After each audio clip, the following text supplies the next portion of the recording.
So last time here on the channel, we talked about Jack Kirby's Fourth World and kind of the pros and cons, specifically the pros in part 1.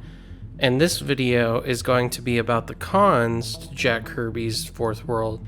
And I want to make it clear, when I say cons, I just mean that there's a certain flavor and style to the storytelling that Jack Kirby does that simply might not work for some readers in some cases, and we're going to explore what I mean by that.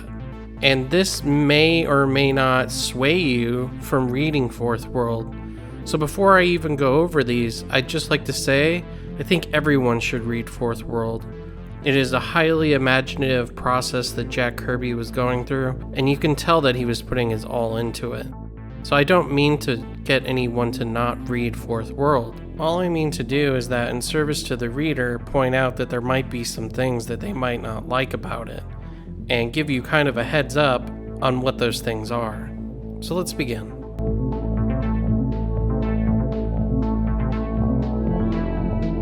Now, most people might say that Mr. Miracle was the strongest title in the line of titles that Jack Kirby was doing for DC at the time, and they would kind of be right, only in the aspect that Mr. Miracle feels the closest to a superhero story, whereas The Forever People isn't anything like that. Superman and Jimmy Olsen's Pal is kind of like that, but you're getting a little bit of side characters that may not impress the reader too much, such as the Newsboy Legion, who are kind of like this little scrappy gang that hangs out with Jimmy and sometimes Superman, and they're kind of along for the adventure. I know a lot of people who didn't really find the Newsboy Legion all that fun and entertaining. I did. Personally, Flip-a-Dippa is my favorite. Kind of his skill set is swimming, so you can always expect him to be in that sort of situation that's called for his abilities. The rest of them kind of blend together for me into one group. I hate to say that. I still found them entertaining, but I don't think a lot of people would overall, because they're just like a bunch of scrappy little guys that, are like extra sidekicks to Jimmy Olsen, who's already kind of a sidekick. And I don't want to put the Newsboy Legion down. They can be a lot of fun sometimes. New Gods as well isn't really a superhero story in itself. Is kind of just, as it says, the gods, and they're kind of figuring out their own thing on this brink of war with apocalypse and everything. And it's fun, but again, it's not superhero stories. It's more akin to something maybe like if you just explored the gods of Thor and Ragnarok and everything that was going on with them, as opposed to just Thor himself. So let's get back to Mr. Miracle, and we'll use this Mr. Miracle issue number 4 as a means to kind of explain Jack Kirby's storytelling and why some people might find the cons and how it works out. Because this was an issue I was super excited for. It had me on the edge of my seat. Mr. Miracle is kind of in this death trap building. All these people are hypnotized to come after him. He has to escape. And it actually leaves you on a cliffhanger as to if he's going to survive or not. And then when you turn around and find out that he does survive and he has escaped the death traps, it actually doesn't outright explain it to you. What it does is it shows Big Barda looking for him, and he says, "Oh, don't worry, I'm not in there, I've already escaped."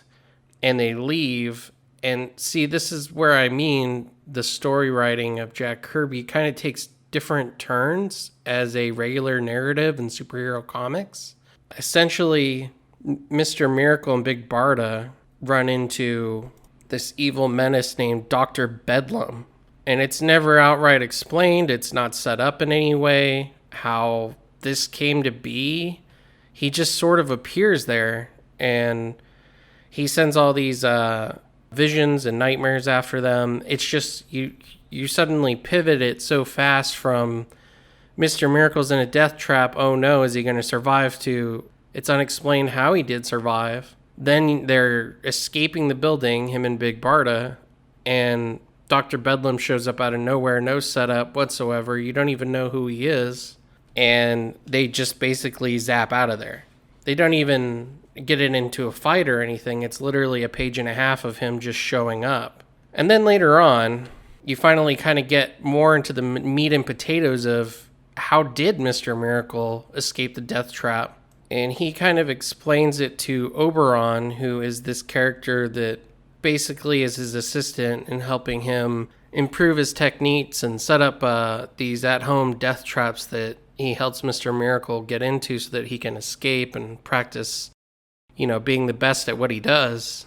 And Oberon asks, well, how did you get out of that? And then you finally get your answer, but it feels like something I should have gotten while the action was still hot. But then there was all these other twists and turns before I actually found out how Mr. Miracle pulled off a miracle. And it is stuff like this that Jack Kirby does where I find myself thinking, oh man, that's kind of not how you'd usually write a comic book.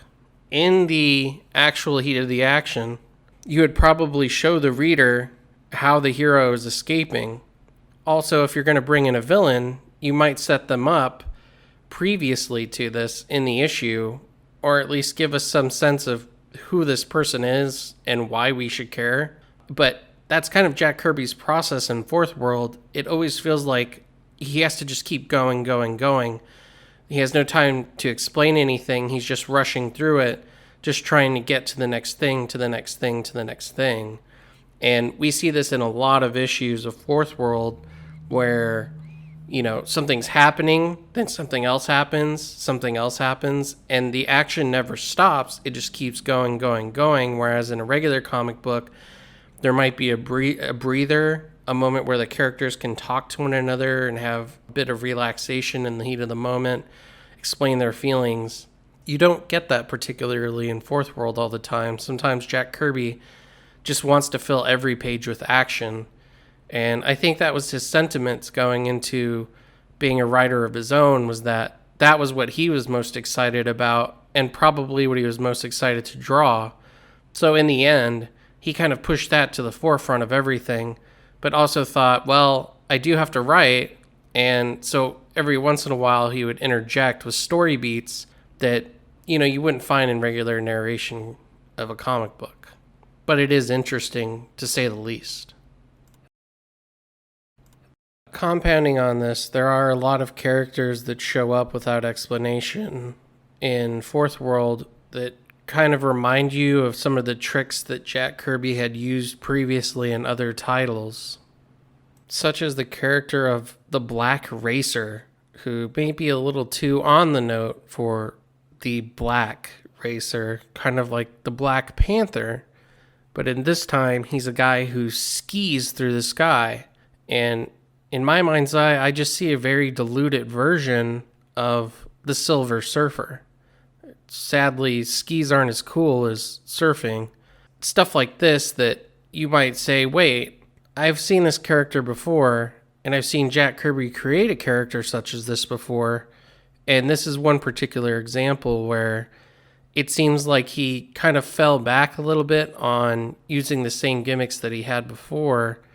Not to say that the Black Racer is a bad character in the comic book. He's actually kind of interesting in the same way of the Silver Surfer, where he's just on a one-track mind thought to accomplish a mission, and he's doing it without talking to anybody, kind of very stark, very gloomy character, and you don't know exactly why, and that led me to be interested in him. So while he is derivative of Silver Surfer, in a watered-down version in a way, I still enjoyed reading about him.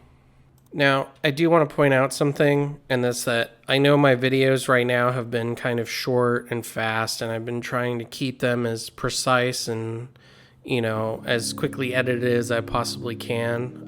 That's due to the fact that I am working on my own comic books, but I do like doing this channel, and I do like putting videos together, and I think going forward, what I'm going to do is every month, I'm just going to create a very gigantic video that I'm going to take my time on and put out to all you guys.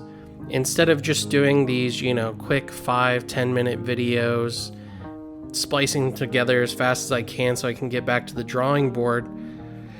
I'd rather just make one complete video on a single issue of something or a single subject of comic books and give it to you that way, as opposed to just these little ones. So I hope you can bear with me that going forward, that's probably going to be the process. I promise to give you a lot of good content, and I try to stay as objective about it as I can. Yeah, that looks to be the ticket. So thanks everyone for watching. Please like, share, and subscribe, and let me know that these videos do matter and that I'm not wasting my time making them and covering all these cool subjects on comic books, you know, one of the greatest mediums in the world to me. So yeah, thanks guys. Peace.